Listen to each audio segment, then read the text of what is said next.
अस्सलामुअलैकुम, आप देख रहे हैं हो क्या रहा है। मैं हूं Faisal Abbasi, group editor 92 news. Irshad Ahmad Arif सब साथ हैं। शुक्रिया इरशाद साहब आपका। प्रोग्राम में हमें साबिक डिप्टी स्पीकर कौमी असम्बली और पाकिस्तान तहरीक इंसाफ के रहनुमा कासिम सूरी साहब भी ज्वाइन कर रहे हैं। कासिम सूरी साहब बहुत शुक्रिया आपका।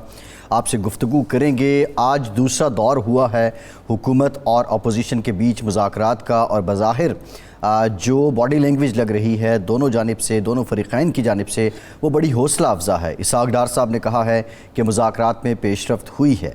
दूसरी जानिब शाह महमूद कुरैशी और फवाद चौधरी ने भी मुज़ाकरात के बाद मीडिया से गुफ्तगू की है और ये बताया कि अब अगला दौर मंगल को होगा। और साथ ही साथ पाकिस्तान तहरीक इंसाफ ने तशवीश का इजहार किया है कि उनके जो कारकुनान और रहनुमा हैं उनकी गिरफ्तारियों का सिलसिला जारी है और इससे जो मुज़ाकरात का अमल है ये सबूताज हो सकता है। अब ये मामलात हैं, लेकिन सवाल ये भी है ये मुज़ाकरात कामयाब हो भी जाते हैं तो इस पे मुस्तकबिल में जाके अगर कोई फ़रीक अमल नहीं करता तो उस पर ज़िम्मेदारी कौन डालेगा। इन मुज़ाकरात की रिपोर्ट अगर सुप्रीम कोर्ट में पेश की जाती है, क्या सुप्रीम कोर्ट की जानिब से ऐसा फ़ैसला आएगा कि मुज़ाकरात की कामयाबी के नतीजे में हुक्म उदूली करने वाला या रूगर्दानी करने वाला किसी सज़ा और जज़ा का मुस्तहिक़ होगा। बहुत से सवालात हैं, इन पर हम बात करेंगे। आज पाक फ़ौज के शोबा ताल्लुकात आमा की जानिब से एक बयान भी जारी किया गया जिसमें जंगी काबिलियत पर साबिक आर्मी चीफ़ का बयान दुरुस्त पेश नहीं किया गया मीडिया पर। यह ISPR का कहना है। इस बयान की हकीकत क्या है? जब ये ऑफ कैमरा मीडिया के साथ इंटरेक्शन हुआ तो उस वक्त इरशाद आरिफ साहब उस मीटिंग में मौजूद थे, उन जर्नलिस्ट के साथ जिन्होंने उस वक्त के आर्मी चीफ जनरल बाजवा के साथ जो वो सारी ब्रीफिंग थी वो अटेंड की थी। इसकी हकीकत क्या है ये भी हम आगे चल के प्रोग्राम में आपको बताएंगे। इरशाद साहब, आज और पिछला दौर और आज का दौर बज़ाहिर हमने जो देखा बॉडी लैंग्वेज तो बड़ी बेहतरीन रही है दोनों जानिब से, हुकूमत के लोगों की भी और अपोजिशन के लोगों की भी। क्या एतमाद बहाल हो रहा है? और जो इसहाक़ डार साहब ने कहा पेशरफ्त हुई, यानी मंगल का जो रोज़ है वो आखिरी दौर होगा आप समझते हैं? मेरी इत्तला यही है, अंदाज़ा भी यही है और इत्तला भी यही है कि ये मंगल का दिन शायद कौम कोई खुशखबरी सुन सकती है और दोनों तरफ से फ्लेक्सिबिलिटी दिखाई गई है। पहले तो देखें ना, कोई मुज़ाकरात के लिए आमादा ही नहीं था। पहले खान साहब कहते थे कि मैं इन चोरों के साथ नहीं बैठूंगा, फिर ये कहना शुरू हो गया कि जी हम तो खान साहब तो सियासतदान है नहीं और तहरीक इंसाफ तो कोई सियासी जमात नहीं है, तो अब हम इनके साथ क्या मुज़ाकरात करें। लेकिन अब हुक्मरान इत्तेहाद ने मुज़ाकरात देखें, इसके एक हुक्मरान इत्तेहाद की संजीदगी का ही मैं तो इसको समझूंगा अंदाज़ के उन्होंने मौलाना फजल रहमान साहब की नाराज़गी मूल लेकर मुज़ाकरात की जो बिसात है वो बिछाई है। शकूक व शिबात हैं, ट्रस्ट डेफिसिट है, सारी चीज़ें हैं, लेकिन वो आ गए हैं मुज़ाकरात की मेज़ पर। वो जो जिगर मुरादाबादी का है ना, तजाहुल तकाफुल तकल्लुम तबस्सुम, यहाँ तक तो आए वो मजबूर होकर। तो मजबूर होकर दोनों जो हैं वो तजाहुल से तगाफुल, तगाफुल से तकल्लुम, कल तकल्लुम था आज तबस्सुम भी नज़र आया। जी बिल्कुल नज़र आया। तो इसका मतलब है कि कुछ बात आगे बढ़ रही है और मेरा अंदाज़ा ये है, जो बात मेरी जिन दोस्तों से हुई है वो ये है कि ये कोई जुलाई का आखिरी हफ्ता, अगस्त का पहला हफ्ता, पहला पंद्रहवाड़ा, इस पर कोई इत्तेफाक राय मुझे होता नज़र आ रहा है कि 14 अगस्त पे तो इत्तेफाक राय नहीं हो। बस ये देखना होगा कि बारिशें शदीद ना शुरू हो जाएं, सैलाब ना आ जाए, पेशीनगोई है सैलाब की। कोई ये जो है मेरा ख्याल है जी, अगर यही स्प्रिट रही, इसी अंदाज में बात आगे बढ़ी तो ये मंगल को, बुध को जो है वो मामला आ जाएगा कौम के सामने और किसी न किसी तारीख पर इत्तेफाक होगा। दोनों को फरासत का और बसीरत का मुजाहरा करना पड़ेगा कि मुल्क जिस हाल में इस वक्त पहुंचा हुआ है इससे निकलने की वाहिद सूरत यही है, क्योंकि ये इलेक्शन का ऐलान जो होगा वो सियासी अदम इस्तेकाम को ख़त्म करेगा। एग्जैक्टली। और सियासी अदम इस्तेकाम का ख़ात्मे का मतलब होगा मईशत हमारी संभलेगी और माशी अदम इस्तेकाम होगा। लेकिन इस वक्त हमारे साथ हैं जो कि कासिम सूरी साहब, हम उनसे पूछते हैं कि कासिम सूरी साहब, ये मुज़ाकरात तो शुरू हो गए और उम्मीद करनी चाहिए कि इंशाअल्लाह कामयाब भी होंगे, लेकिन जो शकूक व शुबहात पाए जाते हैं वो ये हैं कि क्या ये मुज़ाकरात कामयाब भी हो जाएं तो उस पर जो तारीख़ पर होगा, तारीख़ पर इत्तेफाक राय होगा, अमल दरामद कौन करेगा, कौन कराएगा। क्योंकि माजी में जो मुज़ाकरात की तारीख़ है वो यही है कि जी मुज़ाकरात होते हैं, चलते जाते हैं, इत्तेफाक राय भी हो जाता है, लेकिन नतीजा नहीं निकलता और फिर कोई मुदाखलत हो जाती है या कोई सालिस भी पूरा नहीं है नतीजा निकल आता है।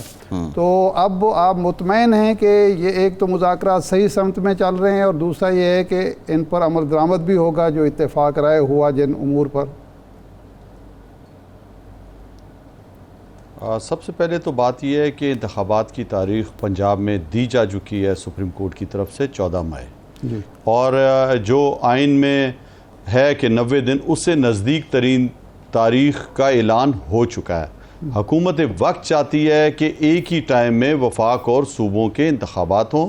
पहले मान नहीं रहे थे। ईद से पहले का चीफ जस्टिस ऑफ पाकिस्तान ने टाइम दिया था कि तमाम जमातें बैठें। कल से बैठक शुरू हुई है, मुज़ाकरात किया, आपने देखा है। पाकिस्तान तहरीक इंसाफ शुरू से तैयार थी यकनिकाती एजेंडे पर, इंतखाबात पर बातचीत के लिए कि तारीख का ऐलान हो। हम समझते हैं कि जल्द अज जल्द ये जो वफाकी हुकूमत है इसको तहलील करना पड़ेगा इनको, और इंतखाबात का ऐलान करना पड़ेगा जल्द अज जल्द। इस तरह नहीं हो सकता कि आप 3-4 माह बाद का ऐलान करें, इसलिए कि आइनी बंदिश है इस टाइम कि 2 हुकूमतें सूबाई जो है वो तहलील हो चुकी हैं, 90 दिन से ज़्यादा का अरसा गुजर चुका है।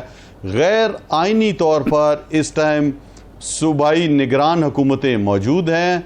मैं समझता हूँ कि संजीदगी का मुजाहरा करना चाहिए। जिस तरह आपने कहा कि इस टाइम आइनी बुरान भी पैदा किया हुआ है, माशी बुरान तो बदतरीन हो चुका है, सियासी बुरान भी आप सबके सामने है कि हुकूमत वक्त खुद खौफ में, बुज़दिली में, डर में मुब्तला होकर अवाम के पास जाने से घबरा रही है, इंतखाबात नहीं करना चाह रही। सारे पाकिस्तान को पता है कि वो अपने इक़्तिदार को तूल देना चाह रही है। जी। हम क्या कहना चाहते हैं कि जो आइन और कानून के मुताबिक चला जाए और इंतखाबात जो ऐलान हो चुके हैं 14 मई उस पे हों। आप अगर चाहते हैं कि मुश्तरका हों तो नज़दीक तरीन तारीख लेकर चीफ जस्टिस ऑफ पाकिस्तान के पास ले जाया जाए कि तमाम सियासी जमातें इस पर मुत्तफिक हैं और जो वो फैसला दें उस पर फिर अमल दरामद हो। सूरी साहब, एक तो सवाल ये है कि अगर अब असम्बली कबल अज़ वक्त कौमी असम्बली और सिंध और बलूचिस्तान की टूटती है तो ज़ाहिर 90 दिन तो उसके लिए भी होंगे, तो वो वही जुलाई अगस्त का महीना बनता है, एक बात। दूसरा ये है कि ये इंतखाबात आपको पिछले साल मई में मिल रहे थे जब असद कैसर साहब की या सादिक साहब की जनाब राजा परवेज़ अशरफ साहब की मुलाकात हुई थी और आपसे कहा गया था कि आप लॉन्ग मार्च मुलतवी कर दें, आपको इंतखाबात मिल जाएंगे, लेकिन आप वज़द थे कि पहले ऐलान करें फिर उसके बाद मुलतवी होगा। तो आपने एक साल मज़ीद ज़ाय करके क्या हासिल किया? देखिए, हम तो शुरू दिन से रूलिंग मैंने दी, उसके बाद जो है आपने देखा कि वज़ीर आज़म इमरान खान साहब ने असम्बली तहलील कर दी। हम तो उसी टाइम इंतखाबात की तरफ चले गए थे। वो तो रोल बैक हो गया, सुप्रीम कोर्ट की तरफ चला गया, उन्होंने मुअत्तल कर दी मेरी रूलिंग और इस तरह जो है दोबारा वो सिलसिला शुरू हुआ। और ये हुकूमत जो मैं समझता हूँ कि एक ऐसे तरीके से आई जिस तरीके से सारे पाकिस्तान ने देखा, रिजीम चेंज के ज़रिए आई। और शुरू दिन से हमारा मुतालबा था कि इस हुकूमत को जाना चाहिए, पाकिस्तान को इंतखाबात की तरफ जाना चाहिए, जो कि ये नहीं गए और अभी भी नहीं जाना चाह रहे।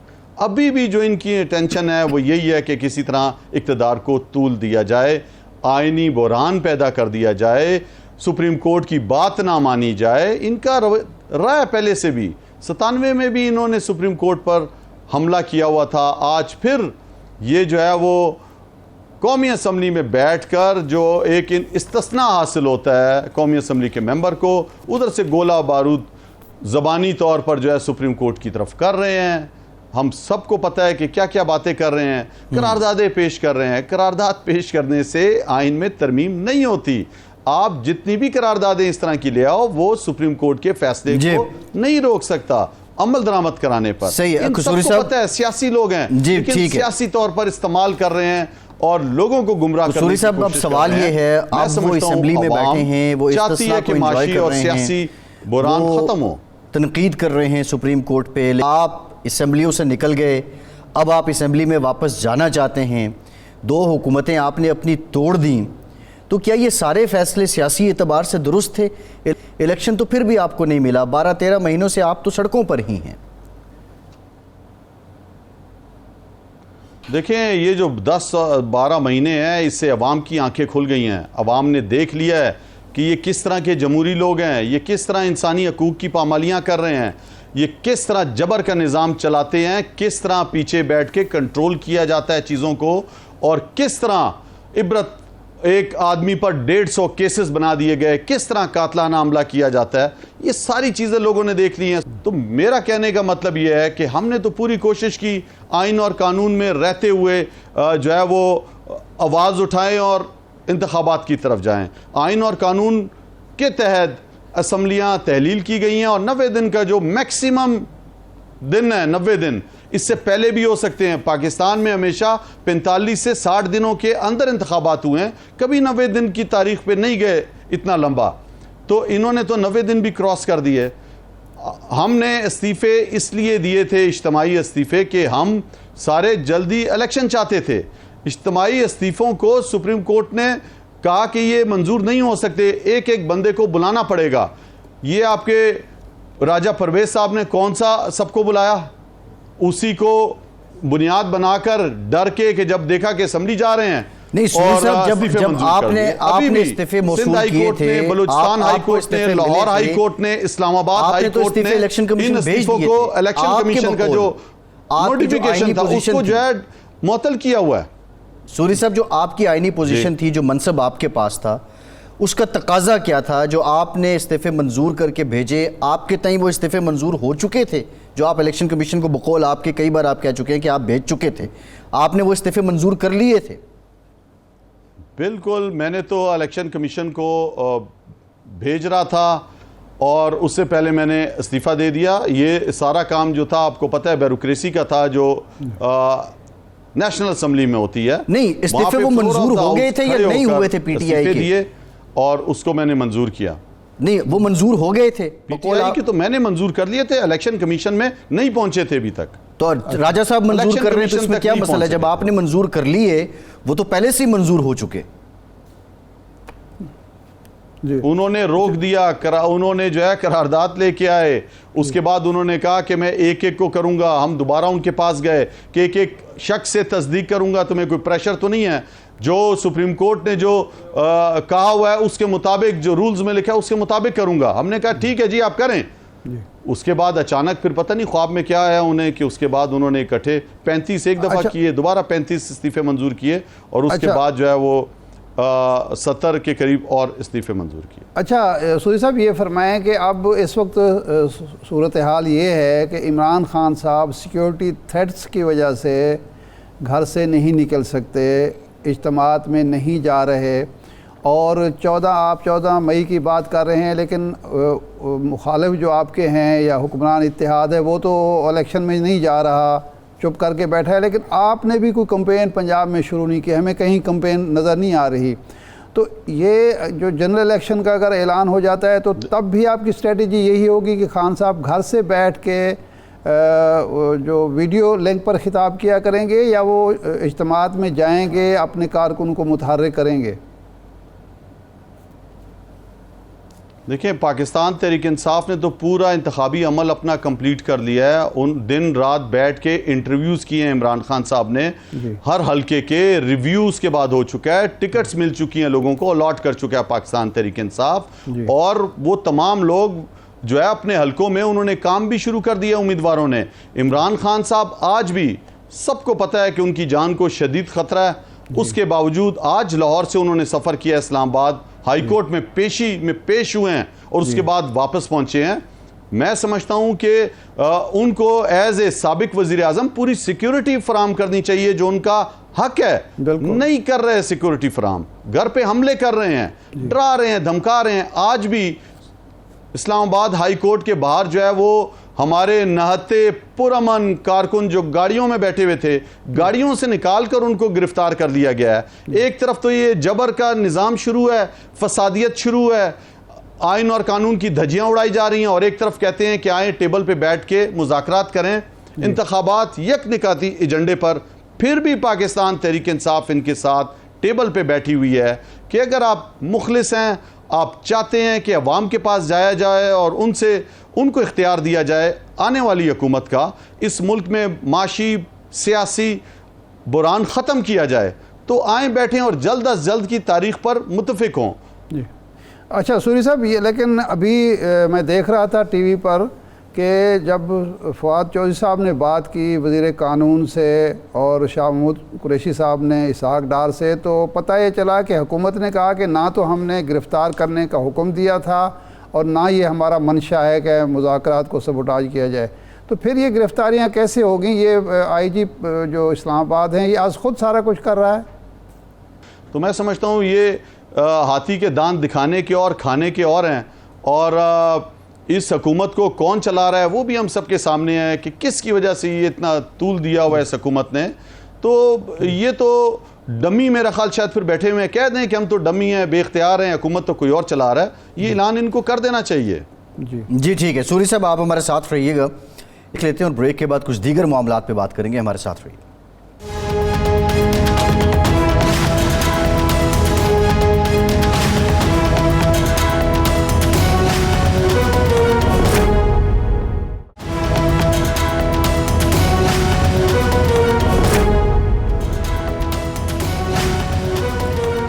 ब्रेक के बाद एक बार फिर से हम आपको खुशामदीद कहेंगे। कासिम सूरी साहब हमारे साथ मौजूद हैं। सूरी साहब, अब मामला ये है कि पंजाब में आपने टिकट दे दी हैं और अपने सारे कार्ड्स ओपन कर दिए हैं, जबकि आपके मुखालिफिन हैं। मरियम नवाज़ साहिबा को इंतखाबी निशान जो अलॉट हुआ वो तनूर है, हमजा साहब को मेरे ख्याल कश्ती अलॉट हुई है, मोर है। और ये मामलात इस तरह चल रहे हैं, तो आप नहीं समझते कि ये भी बड़ी सियासी एक हिकमत अमली नाकिस रही है कि आपके टिकट सामने आ गई, दूसरों ने अपने कार्ड्स शो ही नहीं किए, फिर आपको ये भी खदशा है कि आपके लोग तोड़े भी जा सकते हैं, तो ये तो नुकसान नहीं हो गया आपको इवन 14 मई की डेट का भी? देखिए, हमें तो पाकिस्तान तहरीक इंसाफ को क्रश करने का, तोड़ने का 1 साल से मंसूबा जारी है। अल्लाह ताला का शुक्र है कि अवाम आ रही है तहरीक इंसाफ में, कोई छोड़ के जाने वाला नहीं है। दूसरा ये कि ये जो सियासी जमातें, PDM का जो टोला है, इनको तो पता है कि हमारी तो सियासी मौत है इंतखाबात, हमें तो किसी ने वोट नहीं डालना है, इबरत का निशान बनाना है। इनके पास तो कैंडिडेट ही नहीं है, इन्होंने किसको टिकट देना है? तो आप खुद सोचें कि अवाम में जाते हुए डर रहे हैं, बुज़दिल लोग हैं, इंतखाबात से भाग रहे हैं। हम तो जमहूरी अंदाज से टिकट दे चुके हैं, अपने कैंडिडेट्स का ऐलान कर चुके हैं। हमारे पास तो एक टिकट पे 20-20 उम्मीदवार थे, हमने तो फाइनल किया, रिव्यू किया, उसके बाद दोबारा इंतखाबात 14 को तो ऐलान हो चुका है सुप्रीम कोर्ट की तरफ से, 14 को तो इंतखाबात हो रहे हैं। ये भाग रहे हैं और ये चाहते हैं कि 1 तारीख पे पूरे पाकिस्तान में आम इंतखाबात हों। हमने कहा ठीक है, मुज़ाकरात कर रहे हैं, मंगल को पता चल जाएगा, सुप्रीम कोर्ट में पेश हो जाएंगे। सुप्रीम कोर्ट अगर ये नहीं माने तो 14 तारीख को इंतखाबात हैं, इनके भी लोगों को निशान अलॉट हो चुके हैं। कोई तंदूर पर लड़ रहा है, कोई किस पे लड़ रहा है। पाकिस्तान तहरीक इंसाफ का जो बल्ला निशान है, तहरीक इंसाफ अपने उस बल्ले के निशान पे अवाम के पास जा रही है इंतखाबात में। सूरी साहब, अगर ये एक दिन इलेक्शन हो जाते हैं, इस पे इत्तेफाक राय हो जाता है, और अच्छा है कि एक ही दिन में इलेक्शन हो जाएं, अखराजात भी बचेंगे, सिक्योरिटी के मसाइल भी नहीं पैदा होंगे और एक हम आहंगी सूबों के दरमियान भी होगी। एक जो पहलू है इसका कि अगर एक दिन में इंतखाबात होते हैं, लेकिन उससे पहले अगर हुकूमत की ये शर्त होती है कि बजट हम पेश करेंगे मई में, वो जिस तरह 2018 में मई में बजट पेश हो गया था, बजट पेश करते हैं, आवाम को वो रिलीफ दे देते हैं बड़े पैमाने पर, सियासी किस्म का बजट, इंतखाबी किस्म का बजट आ जाता है, तो आपका ख्याल है कि आपको नुकसान नहीं होगा उसका? आवाम ये नहीं सोचेंगे कि ये एक बेहतर हुकूमत है जो हमें अब रिलीफ दे रही है, दोबारा इक़्तिदार में आके अच्छा रिलीफ दे सकती है? हुकूमत का तो सबको पता है 1 साल में इनकी क्या कारकर्दगी रही। 1100 अरब रुपए की चोरी अपनी इन्होंने माफ़ कराई। पेट्रोल 150 रुपए का था, आज 300 के करीब पहुंच चुका है। आटा 5,500 का 100 किलो मिल रहा था, आज 12 से 13,000 रुपए का 100 किलो मिल रहा है।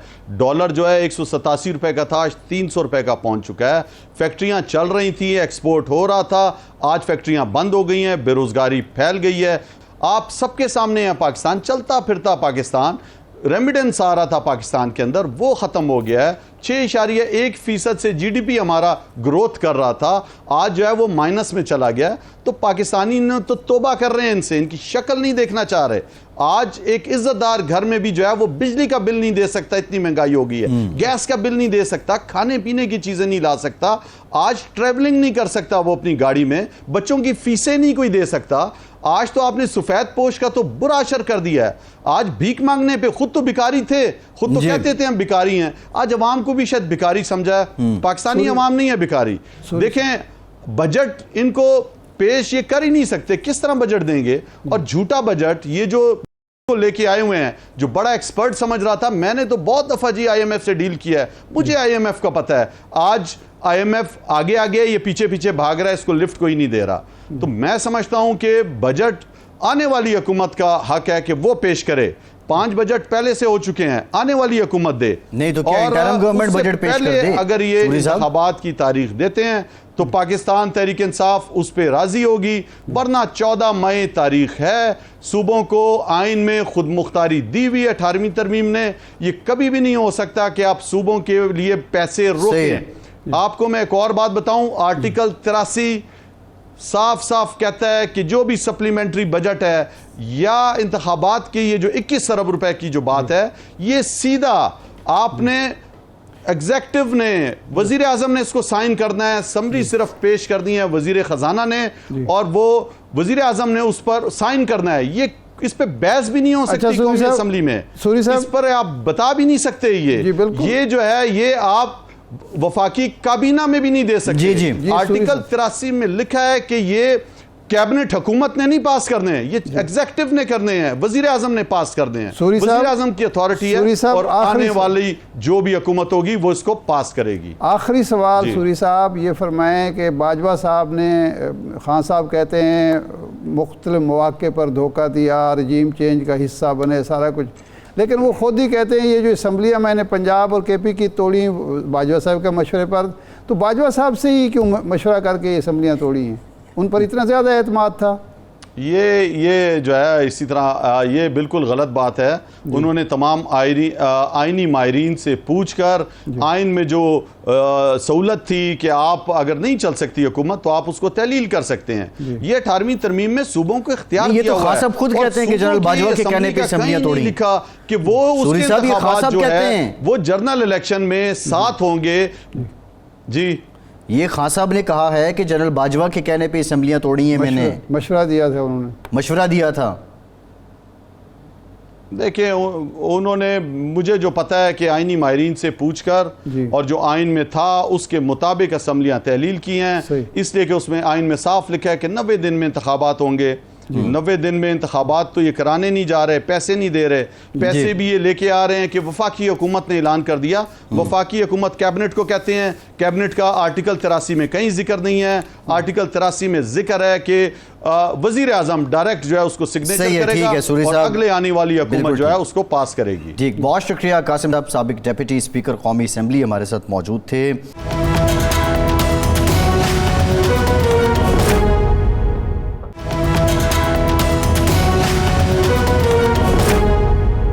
आज ISPR की जानिब से एक स्टेटमेंट सामने आई है जिसपे ISPR ये कहता है कि जंगी काबिलियत पर साबिक आर्मी चीफ का बयान दुरुस्त पेश नहीं किया गया है।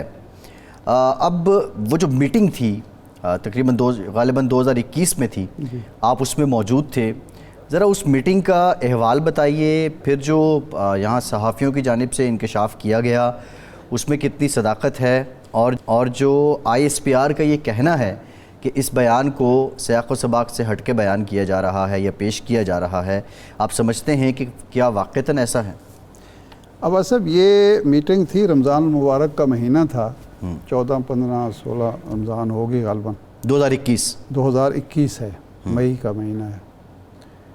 और ये बड़ी तवील मीटिंग थी। वैसे बाजवा साहब से जितनी भी मीटिंग्स हुई और ब्रीफिंग्स हुई वो बड़ा तवील होती थी। वो गुफ्तगू के बड़े शौक़ था उनको, माहिर थे, और फिर सवाल जवाब भी वो सबसे लेते थे। मतलब है कोई मुझे याद नहीं है कि किसी सवाल के जवाब उन्होंने ना दिया और तफसील से ना दिया हो। तो ये इफ्तारी के बाद, डिनर के बाद शुरू हुई और सहरी तक चली ये ब्रीफिंग। अच्छा। और बाजवा साहब का तो ख्याल ये था कि सहरी यहीं करते हैं। उन्होंने कहा कि आपको बड़ी अच्छी सहरी कराते हैं तो जारी रखे, लेकिन हम लोग थक गए थे, सहाफ़ियों ने अच्छा, कहा था कौन कौन इस मीटिंग में? उसमें 25-30 लोग थे, उसमें हमारे मोहम्मद मालिक साहब भी थे, उसमें बहुत सारे लोग थे, बड़ी तो अब मसला ये बन गया है कि 5 अगस्त अपनी जगह पे, लेकिन कश्मीरियों की जो नस्ल कुशी चल रही है और अब वो डेमोग्राफिक चेंज लाना चाहता है, आबादी का तनासब अगर तब्दील हो गया तो फिर कहाँ की करारदादें और कहाँ का रेफरेंडम, ये उनका इस्तदलाल था।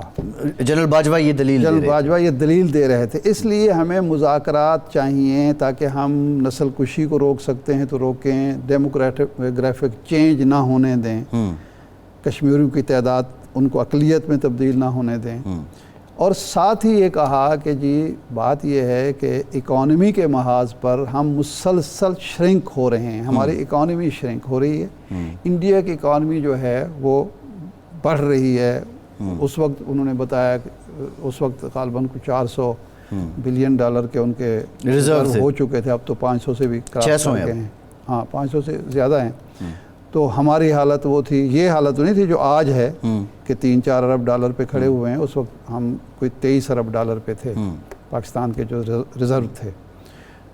तो इसलिए हमें अमन का वक्फा मिलना चाहिए ताकि हम माशी तरक्की की तरफ चल सकें। अगर ये ना हुआ तो अब जो बात ISPR कह रहा है वो ठीक है कि सियाक सबाक से थोड़ा सा हट के बात हुई है। इस सियाक सबाक में उन्होंने ये कहा कि अगर हम माशी तौर पर ना संभले तो एक वक्त आएगा कि हमारे पास तेल ख़रीदने के पैसे नहीं होंगे, और तेल नहीं होगा तो आप कौन सी जंग लड़ेंगे और किस तरह से आपके, और फिर हमारे जो हथियार हैं। लेकिन ये नहीं कहा कि जी हमारे तो हथियार टैंक चलने के काबिल नहीं हैं और हथियार हमारे पास बिल्कुल फरसूदा हो चुके हैं।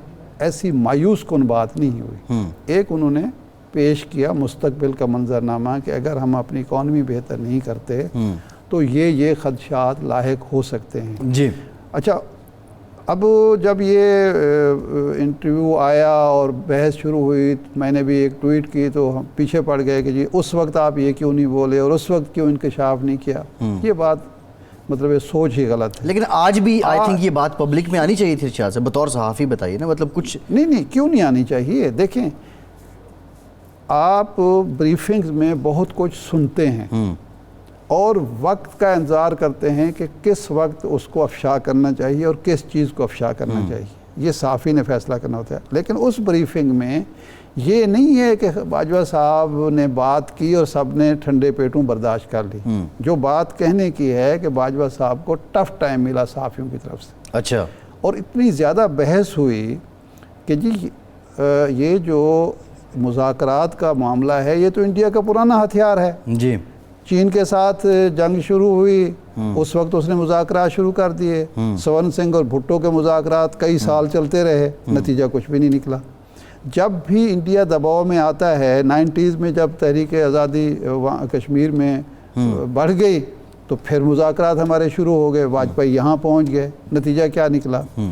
तो इसलिए आप ये बात कैसे कर रहे हैं, ये तो टाइम बाइंग एक उनका टैक्टिक्स है और वो इस वक्त दबाव में हैं। इस दबाव को आगे बढ़ा के पहले ये तो मनवाए ना कि इसकी गारंटी क्या होगी कि ये मुज़ाकरात नतीजा खेज़ होंगे और कश्मीर पर ही होंगे।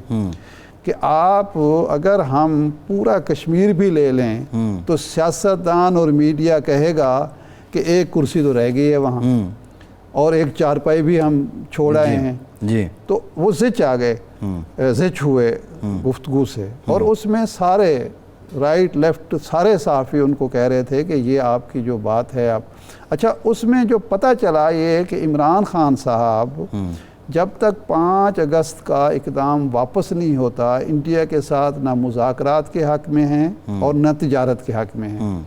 और बाजवा साहब ये चाहते थे कि 5 अगस्त अपनी जगह पे रखें, मुज़ाकरात भी शुरू करें और तिजारत भी शुरू करें, क्योंकि फोकस जो है वो इकानमी होनी चाहिए। इस हद तक ये बात ठीक है कि बाजवा साहब यानी वो टैंकों वाली बात और हथियारों वाली बात जो है वो उस तरह से नहीं हुई, लेकिन इस हद तक वो कायल थे कि 5 अगस्त को एक साइड पे रख के जी आगे बात बढ़नी चाहिए, हम माजी का असीर न रहें। जी बिल्कुल ठीक है।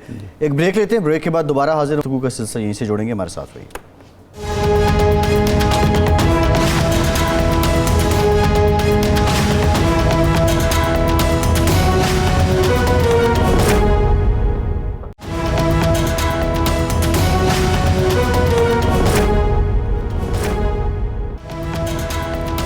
ब्रेक के बाद एक बार फिर से आपको खुशामदीद कहेंगे। हमें ज्वाइन किया है वज़ीर-ए-आज़म के मुशीर बराए उमूर कश्मीर और पाकिस्तान पीपल्स पार्टी के सीनियर रहनुमा कमर ज़मान कायरा साहब ने। Kaira Sahab, thank you very much for your time. Kaira Sahab, आज मुज़ाकरात हुए, बज़ाहिर बॉडी लैंग्वेज से हमें लग रहा है कि आज भी बड़ा खुश उसलूबी के साथ मामलात किसी हद तक आगे बढ़े हैं। इसाक डार साहब भी कहते हैं पेशरफ्त हुई है। अवाम क्या समझे, क्या मंगल का जो दिन है वो इन मुज़ाकरात का आखिरी दौर होगा और कोई एलामिया सामने आ जाएगा, आवाम के लिए कोई डायरेक्शन सामने आ जाएगी? कोई खुशखबरी सुनाएंगे आवाम को? आवाम इस वक्त बहुत बेताब हैं। अरशाद साहब, इसी कोशिश में हम सारे हैं, आप भी दुआ गो हैं, हम भी इसी दुआ में हैं, कोशिश में हैं कि अल्लाह करे हम कोई बेहतर फैसले कर पाएँ। आज खान साहब के बयानात से तो फिर एक दफ़ा कौम परेशान हुई, लेकिन मैं उससे मायूस नहीं हूँ हालात से, और मुझे उम्मीद है कि इंशाअल्लाह सेंस प्रिवेल करेगी। इस वक्त बड़े सेंसिटिव सूरत हाल है और हम किसी अच्छी सूरत में, एक अच्छा पैकेज की सूरत में बाहर निकल सकेंगे। ये जो इस वक्त की फिजा है शाद साहब, उसमें ये जो फतह और शिकस्त का इशू है इसको एक तरफ रखना चाहिए, बल्कि मैं समझता हूँ कि हमारे दोस्तों को, आप सारे मीडिया वाले साथियों को भी एक ऐसी फिजा तश्कील देनी चाहिए, कोशिश करनी चाहिए कि ये ना महसूस हो कि इसमें गवर्नमेंट की कोई हार है या इमरान खान साहब की कोई जीत है या उनकी हार है और हुकूमत की जीत है। ये वाली फिजा न बने, क्योंकि इससे थोड़ी सी पोजीशन हार्डन होती है। हमें बिल्कुल न्यूट्रलिटी के साथ कोशिश करनी चाहिए, मुल्क की हालात को देख के इस वक्त जो वक्त की ज़रूरत है वो फैसले करें। अच्छा कायरा साहब, क्या हम तवक्को कर सकते हैं कि हुकूमत जुलाई में इंतखाबात पर आमादा हो जाए, क्योंकि अगस्त सितंबर में फिर बारिशें और सैलाब वगैरह हो जाता है, तो इससे, क्योंकि अगस्त में तो वैसे भी आपकी हुकूमत ने ख़त्म होना है, तो अगर जुलाई में हो जाए तो दोनों की विन विन सिचुएशन होगी दोनों के लिए, और उसका एक फ़ायदा ये भी होगा कि मई में आप बजट दे के ये काम कर सकते हैं, तो इसकी तवक्को की जा सकती है? साहब, जून में बजट होना है जी, मई में गवर्नमेंट खत्म हो जी। अभी हम IMF के साथ, देखिए जाहिर तो ये इसमें कोई मजायका नहीं है जी। 2 महीने पहले गवर्नमेंट खत्म हो जाएगी तो कौन सी क़यामत आ जाएगी और 2 महीने बाद खत्म नहीं, बजट तो आपको याद होगा कि 18 में जो है मई में दे दिया था शहबाज शरीफ, शाहिद खाकान साहब ने। करता हूँ, मैं उस पर गुजारिश करता हूँ जी जी कि वो एडवांस बजट ही होता है, लेकिन सवाल ये है कि इस वक्त हम जिन नेगोशिएशंस में हैं वो हमारे अपने हाथ में नहीं है। इस वक्त हम IMF के साथ जिन हालात में नेगोशिएट कर रहे हैं, दोस्त ममालिक के साथ जो नेगोशिएट कर रहे हैं, एक इलेक्टेड हुकूमत है जो अपने जाती पुराने पर्सनल ताल्लुक भी इस्तेमाल कर रही है, हमारे बाकी इदारे भी वो अपने ताल्लुकात को इस्तेमाल कर रहे हैं, और हम चीजों को कोई बेहतरी की तरफ ले जा रहे हैं। इस स्टेज पे अगर हम केयर टेकर गवर्नमेंट ले आते हैं फौरी तौर पे, तो केयर टेकर गवर्नमेंट के आने से देखिए ना, आपको मई में अगर करना है तो उसकी बजटरी प्रेपरेशन होंगी। अभी तक तो आपको बाकी डिपार्टमेंट ने, महकमों ने अभी तक तो अपनी डिमांड ही नहीं दी। अभी तक तो पिछले साल के जो सरेंडर्स होते हैं वो सारे बजट की क्या हुई है, डिमांड क्या होंगी, ये टाइम लगता है इसमें सारे जो डेटा गैदर होना है। और फिर आपने IMF को राजी करना है, आपने अपने अगले साल के लिए इनकम देखी, तो ये बज़ाहिर नजर में प्रैक्टिकली पाकिस्तान के मफाद में नहीं होगा।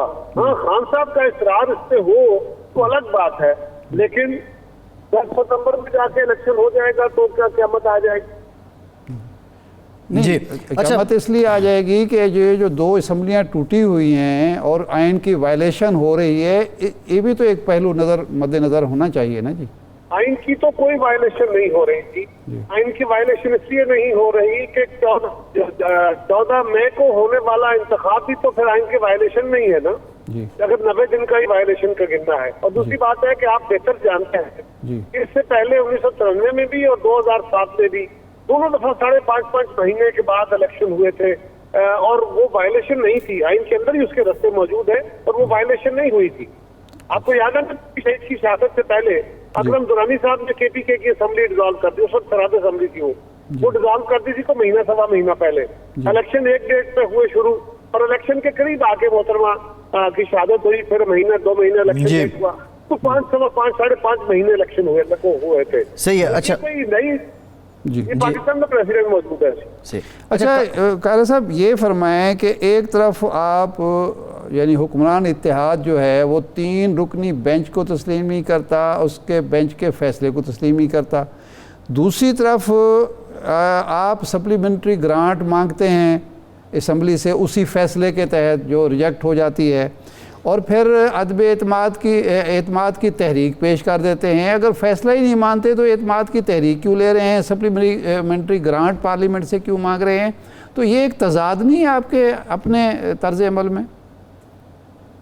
पहली गुजारिश है कि अदालतों से शाहद आरफ साहब हम बड़ा जोर से कहते हैं और सारी दुनिया तो कहती है कि भुट्टो साहब का अदालती कत्ल, हम कहते हैं कि लाहौर वाले पंजाब असेंबली के केस में गलत फैसला हुआ, हम कहते हैं कि यूसुफ गिलानी साहब को गलत सजा दी गई, केसेस है ना इस तरह के। ये सारे इतराजात करने के बावजूद हमने अल्टीमेटली उस अदालत के पास ही जाना है इंसाफ के तकाजे पूरे कराने के लिए या इंसाफ का दरवाजा खटखटाने के लिए, कहीं और तो नहीं जा सकते जाना। हाँ, अब ये बात है कि हम उस अदालत के उस फैसले को क्यों नहीं मानते, इसलिए कि उसी अदालत के कुछ जज साहबान ये कह रहे हैं कि ये फैसला दुरुस्त नहीं है और उनकी तादाद 7 है और वो 4-3 से कह रहे हैं कि ये जो 3-2 का फैसला है ये दुरुस्त फैसला नहीं है। अब हमें 4-3 का फैसला यानी 7 का फैसला मानना है या 5 जजेस का फैसला मानना है, ये दोनों फैसले हमारे सामने मौजूद है। इसकी वजह से हम कह रहे हैं कि हम 3 जजेस के फैसले को नहीं मान रहे। ये पार्लियामान ने कहा, ये गवर्नमेंट का फैसला नहीं, तो हमें वो एतराज भी है। अब दूसरा, अदालत ने हुक्म दे दिया एग्जेक्टिव को, एग्जेक्टिव का क्या काम है? एग्जेक्टिव जो कहती है कि जी हमें तो पहले पाबंद किया है असेंबली ने, अब हम दोबारा असेंबली के पास भेज देते हैं, असेंबली ने कहा कि हम नहीं, हम तो पहले मुस्तरद कर चुके हैं। ये असेंबली का तो इख्तियार है ना।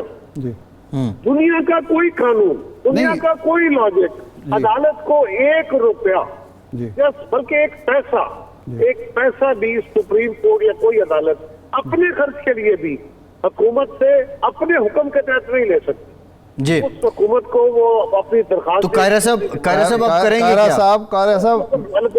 कायरा साहब 83 जो आर्टिकल है आइन का, उसके तहत सप्लीमेंट्री ग्रांट के लिए तो आप पार्लियामेंट में नहीं जाते, वो तो आप एग्जेक्टिव ने मंजूर करनी होती है, खर्च करनी होती है, और जब बजट पेश होता है तो उस वक्त जाते हैं। मैं करता हूँ वो चार्ज एक्सपेंडिचर की हद तक होता है, या सप्लीमेंट्री ग्रांट जो होती है कि पोस्ट इफेक्टिव ले ले, अप्रूवल ले ले बाद में, उसकी भी अप्रूवल पार्लियामेंट ही देती है, उसकी अप्रूवल गवर्नमेंट अपने तौर पर नहीं दे सकती, बाद में देती है। गवर्नमेंट स्पेशल खर्चे करती है लेकिन बाद में पोस्ट इफेक्टिव अप्रूवल ली जाती है पार्लियामेंट से। बाद में गुजारिश ये है कि इस मामले में वो काम नहीं हो सकता, इसलिए कि वो तो ये होता है कि आपने खर्च कर दिया और खर्चे के बाद अब अदालत के पास गए कि जी खर्च हम कर बैठे हैं, ये जरूरी अमल से हो गए, ओके, उसको पार्लियामेंट अप्रूव कर देती है। यहाँ पे पार्लियामेंट या कौमी असेंबली आपको पहले मना कर चुकी है, नहीं वो तो आपने नहीं करना, वो तो कारा साहब आपने मना करवाया है ना, आपने एक हीला तलाश किया है। किसी मौलाना फजल रहमान साहब ने, मौलाना फजल रहमान साहब माजत के साथ मौलाना फजल रहमान साहब ने किताबुल हीला पढ़ी हुई है, वो आपको याद कराया होगा कि जी पहले करारदाद मंजूर कर लेते हैं फिर रिजेक्ट करवा देंगे। नहीं देखिए क्या साहब, गुजारिश है कि ये आपकी इंटरप्रिटेशन है, आप आजाद है इस मामले में, बिल्कुल करिए, लेकिन हमने क्या असेंबली कानून रूल प्रोसीजर के तहत उसमें वायलेशन की है? हमने तो जो डिमांड आई, हमने कहा था कि हमारे पास पैसे नहीं है, अदालत ने कहा नहीं हमारा हुक्म है तुम दो, हमने कहा जी हम अपने तौर पर नहीं दे सकते, हम तो फिर पार्लियामान में जाते हैं क्योंकि हम पार्लियामान का हुक्म मानने पर मजबूर है। सही है। अच्छा कायरा साहब, पार्लियामेंट ने मुस्तरद कर दिया जी। अच्छा, इस सारे मामले में जो आपका मौक़िफ़ है, आपकी पार्टी के कुछ लोग हैं वो भी उसकी तायद नहीं कर रहे हैं। एतजाज़ एहसन साहब खुल के आपकी पार्टी के मौक़िफ़ की नफ़ी कर रहे हैं। लतीफ़ खोसा साहब तो इवन यहाँ तक थे, वो तो कह रहे थे कि 28 की जो शब है, 27 की शब को शहबाज शरीफ वज़ीर-ए-आज़म भी नहीं रहेंगे।